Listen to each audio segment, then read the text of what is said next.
যে কয়েকজন মুরব্বী এখানে আসলে দাঁড়ানো, তাদের কথা একটাই, তারা এদেশ থেকে দুর্নীতি মুক্ত বাংলাদেশ চায় এবং একটি ইসলামী রাষ্ট্র প্রতিষ্ঠায় তাদের একটি ভূমিকা থাকবে এবং এই হাত পাখা প্রতীক নিয়েই তারা আসলে এগিয়ে যেতে চাচ্ছে। যে কারণেই তাদের অন্য বছরের যে মাহফিল, সেই মাহফিলকে ঘিরে এবছর কিন্তু মাহফিল এবং সমাবেশ দুটোই তারা একসাথে করেছে। আমি কথা বলছি তেমনই একজন মুরব্বীর সাথে। আসসালামু আলাইকুম। আমরা ঢাকা থেকে আসছি। আমরা এখানে এই ইসলামী আন্দোলনের যে হাত পাখা, সেই হাত পাখায় যেন জয়যুক্ত হয় সেই কথা ব্যক্ত করছি। আমরা হাত পাখায় আগামীতে যেন আমরা ইসলামী আন্দোলন গড়ে তুলতে পারি। বিগত দিনে যে সমস্ত দুর্নীতি হয়েছে সেই দিকে আমরা না যাই। আমরা সবার কাছে আহ্বান জানাবো, আমরা যেন হাত পাখায় ভোট দিয়ে জয়যুক্ত করে ইনশাল্লাহ আমরা যেন আগামীতে ইসলামী রাষ্ট্র কায়েম করতে পারি।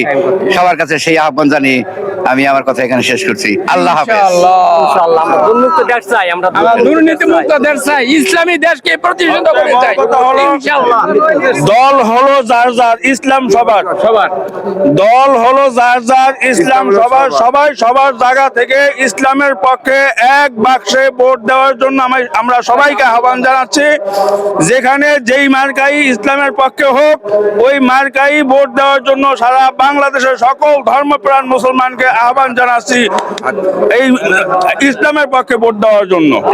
আমরা আগামী সংসদে ইসলামকে ক্ষমতায় চাই।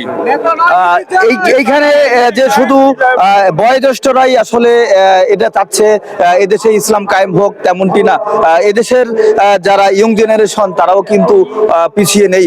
আমি কথা বলছি এই মুহূর্তে একজন যুবকের সাথে, যিনি কিন্তু ইসলামী আন্দোলনের মাধ্যমে আজকের এই হাত পাকা প্রতীকের এটির মাধ্যমেই তারা আসলে সংসদে ইসলাম প্রতিষ্ঠা করতে চাই। তেমনই একজন ভাইয়ের সাথে ভাই আমি ধরতেছি, আপনি বলুন। আসসালামু আলাইকুম রহমতুল্লাহ। আলহামদুলিল্লাহ, আল্লাহ পাকের দরবার শুকরিয়া যে আল্লাহ তাআলা আমাদেরকে দ্বীনি পরিবেশে রাখছে।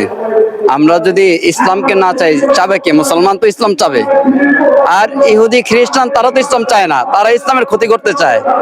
আমরা সবাই মিলে আজকে যদি ইসলামকে ক্ষমতা আসতে পারি, আমরা অবশ্যই শান্তি পাবো। বাংলাদেশের মানুষ অবশ্যই শান্তি পাবে, আর বাংলাদেশের মানুষ চায় শান্তিতে বসবাস করতে। তার যে কোনো সমস্যা সে জানি সরকার পেশ করতে পারে। আজকে আমাদের অবস্থা কি হয়েছে, যে ক্ষমতা থাকে সে ক্ষমতায় থাকতে থাকতে সে বিদেশে বেগম পাড়া করে, বিভিন্ন বাড়ি গাড়ি করে, কিন্তু আমাদের মুসলমান ভাই বোন, আমাদের বাংলাদেশের নাগরিক, তাদের কি অবস্থা? তারা ফুটপাতে ঘুমায়, তারা আজকে বস্ত্র পাইতেছে না, খাবার পাইতেছে না। আজকে আমরা তাদেরকে এই দেখাশোনা করতেছি না। আমরা ঠিকই সরকার হয়েছি, বর্তমানে আমরা আওয়ামী লীগের শাসন ব্যবস্থা দেখছি, বিএনপির শাসন ব্যবস্থা দেখছি, জাতীয় পার্টির শাসন ব্যবস্থা দেখছি, কিন্তু ইসলামের শাসন ব্যবস্থা দেখি নাই। এবারকে আমরা ইসলামের শাসন ব্যবস্থা দেখতে চাই ইনশাআল্লাহ। আমি ইসলামী যুব আন্দোলনের সভাপতি, ঢাকা বিভাগ, নারায়ণগঞ্জ জেলা, থানা রাজার, বুঝছেন। আর ব্যতিক্রম হইলো 5 আগস্টের পরে যে রাজনীতির লাইফটা, যে উত্তেজনারা, এটা হলে আমরা কাজ করতেছি বেশি। আর এবার যে নতুন সংখ্যা দেখছি বেশি, 5 আগস্টের পরে আমাদের পীর সাহেবের, নায়েব আমির সাহেবের মনে করেন লোক যে আন্দাজ আমরা করছি, আমাদের লঞ্চে যে করছি, আমরা আরো 150 জন লোক আমরা নিয়েছি আউটে, বুঝছেন, শরীর থার। আর বিগত 7 বছর ধরে আমি আই এই তরিকার মধ্যে, বিগত 7 বছর ধরে, 7 বছরের এই তরিকায় এবার লোক ইনশাল্লাহ বেশি ছোটরা হিসাবে। আপনি এখানে মুরিদ হয়েছেন কত বছর? 7 বছর হয়। 7 বছর? হ্যাঁ, 7 বছর। 7 বছর ধরেই কি প্রতি মাহফিলে আসেন? হ্যাঁ, 7 বছর ধরে বছরে 2 মাহফিলেই আসেন? 2 মাহফিলে আসি, বছরে 2 মাহফিলে।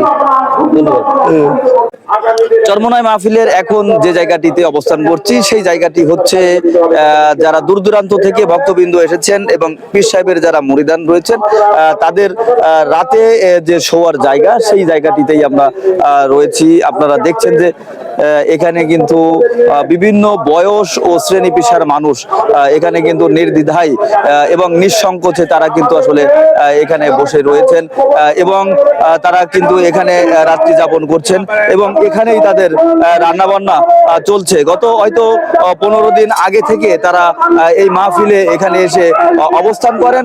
শুধুমাত্র এই মাহফিলকে ঘিরে এই মাহফিলের যে কথা, যে কোরআন এবং হাদিসের আলোকে যে কথা হয় সেগুলোকেই শুনে বাস্তব জীবনে আমল করার জন্যই কিন্তু তারা দূর দূরান্ত থেকে এখানে আগে থেকে এসে জমায়েত হয়ে থাকে।